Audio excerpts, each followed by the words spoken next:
Molte storie nascono semplicemente da una frase.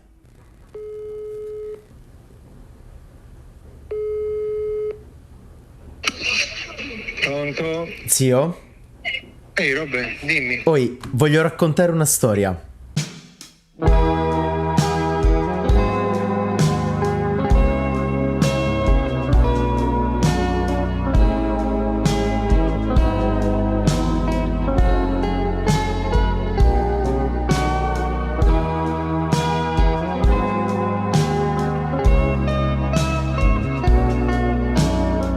Altre nascono per bisogno. Ci sono storie però che vuoi raccontare senza sapere il perché. Lo senti dentro e basta.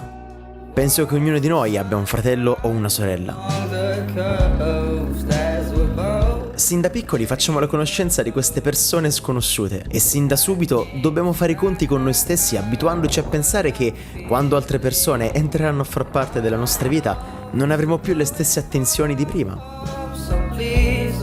Ma nonostante questo rivaleggiamento simpatico, sentiamo dentro di noi qualcosa che ci porta ad ammirare e a proteggere quella persona.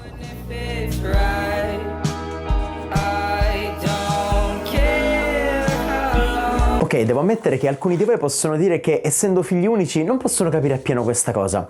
Però provate a pensare, quante volte avete avuto questa sensazione con un vostro amico o una vostra amica? La situazione è la stessa, cambiano soltanto le persone. Abituandoci a questa nuova situazione, grazie a loro capiamo anche cosa vuol dire condividere, quindi non tutto è negativo. Una cosa che avviene e non ce ne accorgiamo però, è che per quanto vogliamo proteggere o aiutare questa persona, prima o poi i ruoli si scambiano e così iniziamo a creare un legame molto forte, proteggendoci l'un l'altro. Iniziate a condividere momenti insieme, sia belli che brutti, e col passare del tempo quella persona diventa anche la tua consigliera.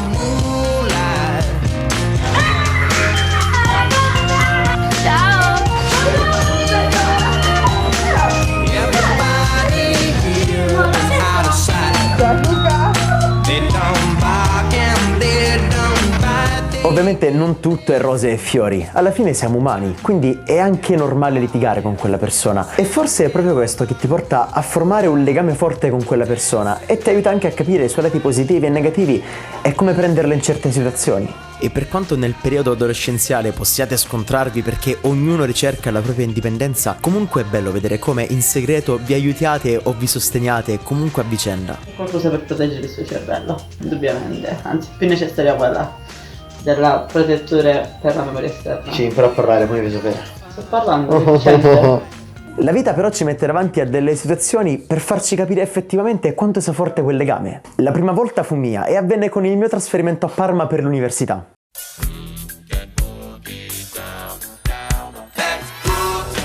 Ovviamente trasferirsi a 660 km comportava lo scendere soltanto durante le feste. Ciò vuol dire vedere molto poco quella persona e sentirvi spesso al telefono. Però alla fine, quando stiamo realizzando un nostro desiderio, tutto sembra figo e la verità è che non sempre capiamo come stare nei panni degli altri. Ma non dimentichiamoci che la vita ci offre sempre un'opportunità per capire come stare dall'altra parte.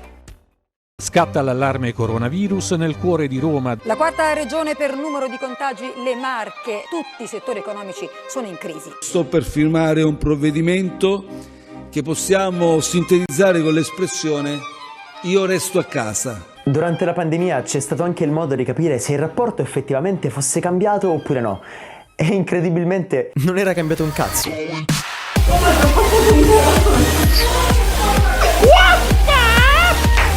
Tanti auguri a te! Ma io non voglio sentire.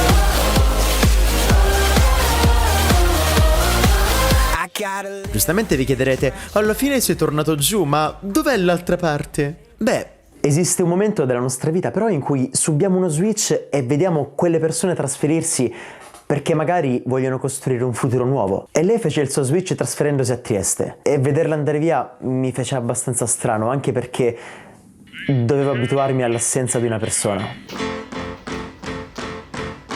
Devo fare le carrellate che mi piacciono, correre, muoverti, eccetera, l'immagine è stabilizzata.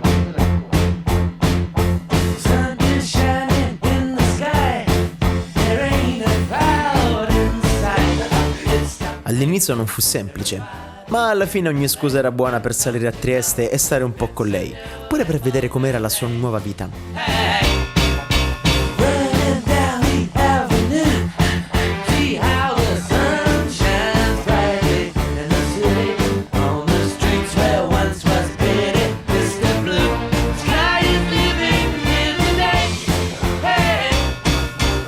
Detto in breve, la situazione si alternava: quando io potevo salire, salivo, e nei rari casi in cui le poteva scendere, scendeva. Per il resto ognuno si teneva impegnato come poteva.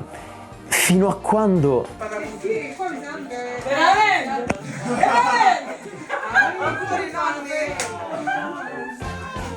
Auguri, guardate che sorpresa!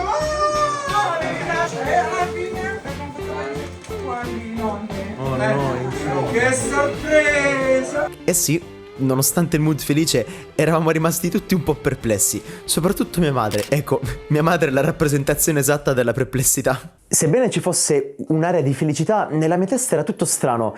Insomma, davanti a me avevo sempre mia sorella, ma di colpo aveva smesso di avere 16 anni e si era trasformata in una mamma di 28 anni.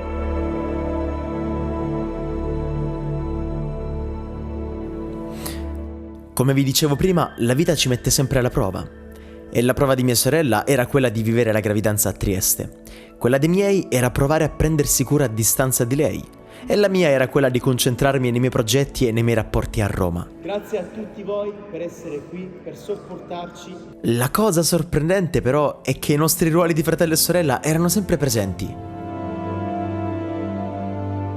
La cosa brutta è che, stando in punti diversi dell'Italia, non potevamo goderci la crescita dei bambini dal vivo, ma mia sorella cercava in ogni modo di tenerci costantemente aggiornati. Novità?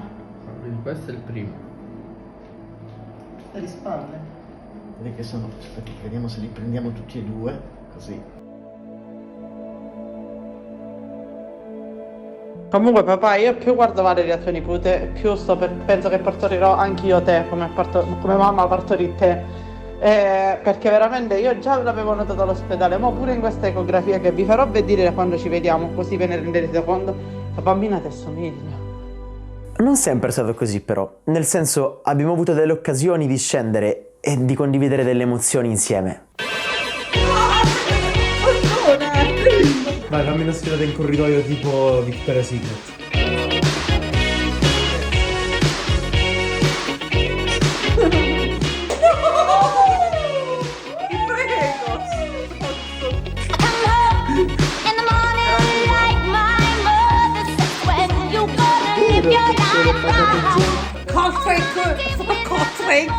Andiamo a fare cosplay.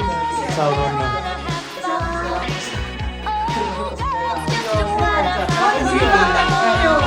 Io di lui ho fatto 12 ore di cavallo. 12 ore!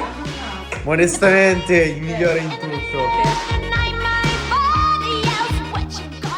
Devo essere sincero, per quanto fossi felice della notizia, non riuscivo ancora a metabolizzare la cosa. Siamo riusciti a vederci poco di persona e ovviamente mi faceva strano vedere mia sorella con una pancia sempre più grande. E dopo tanto tempo, il giorno del parto arrivò e a differenza dei tantissimi film strappalacrime, ricevetti la notizia in modo molto divertente. Vedete che io sto andando in ospedale che ho rotto le acque, non chiamate me, non chiamate Andrea, ci facciamo sentire noi appena abbiamo novità e niente, ci aggiorniamo, ciao. Ok, a mamma, forza, Tutti salirono a Trieste sia per aiutarli che per vedere i pupi. Tranne me, nel senso, mia sorella mi disse che non c'erano problemi se io non salivo subito a Trieste, anche perché comunque Pasqua era quasi arrivata, quindi avrei avuto il tempo di vederli. E dopo una piccola pausa a Milano, finalmente scesi giù.